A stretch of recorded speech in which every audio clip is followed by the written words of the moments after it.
టాలీవుడ్ ఇండస్ట్రీలో ప్రెసెంట్ భారీ బడ్జెట్తో తెరకెక్కుతున్న క్రేజీ ప్రాజెక్టులలో ప్రభాస్ అండ్ మారుతి కాంబోలో వస్తున్న మూవీ కూడా ఒకటి.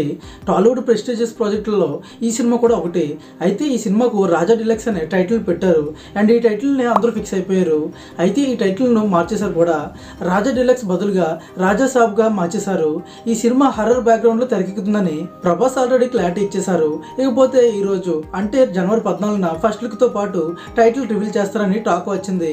ఈ సినిమా బడ్జెట్ కూడా చాలా ఎక్కువేనంట. ఈ సినిమా పాన్ ఇండియా మూవీగా మిగతా లాంగ్వేజ్లో కూడా రిలీజ్ చేస్తారంట. ఇక ఈ సినిమాపై కూడా ఆడియన్స్కి మంచి ఎక్స్పెక్టేషన్స్ అయితే ఉన్నాయి. మారుతి తీసిన గత సినిమాలు బాక్సాఫీస్ దగ్గర ఆశించిన స్థాయిలో సక్సెస్ సాధించకపోవడంతో పాటు ప్రొడ్యూసర్లు కూడా భారీ స్థాయిలో నష్టాలు మిగిల్చింది. అయితే ప్రభాస్ మాత్రం మారుతిని నమ్మి ఛాన్స్ ఇచ్చాడు. ఇక మారుతి ఆ నమ్మకాన్ని నిలబెట్టుకుంటారో లేదో చూడాలి.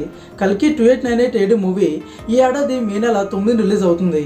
బట్ ప్రభాస్ మారుతి కాంబోలో వస్తున్న మూవీని రిలీజ్ డేట్ గురించి క్లారిటీ రావాల్సి ఉంది. ఇకపోతే ప్రభాస్ యాక్ట్ చేసిన సలార్ సినిమా ప్రొడ్యూసర్లకు కళ్ళు చెదిరేలా లాభాలను అందించగా ప్రభాస్ ఫ్యూచర్ సినిమాలు భారీ స్థాయిలో లాభాలను అందించడం గ్యారంటీ అని తేలిపోయింది. ప్రభాస్తో సినిమాను ప్రొడ్యూస్ చేయడానికి పోటీ పడుతున్న నిర్మాతల సంఖ్య కూడా పెరుగుతోంది. అండ్ అలాగే ప్రభాస్తో సినిమాలు తెరకెక్కించడానికి చాలా మంది డైరెక్టర్లు కూడా ఆసక్తి చూపిస్తున్నారు. మరి దీనిపై మీ ఒపీనియన్ ఏంటో కింద కామెంట్లో చెప్పండి. వీడియో నచ్చితే లైక్ చేసి మరిన్ని అప్డేట్స్ కోసం మన ఛానల్ని సబ్స్క్రైబ్ చేసుకోండి.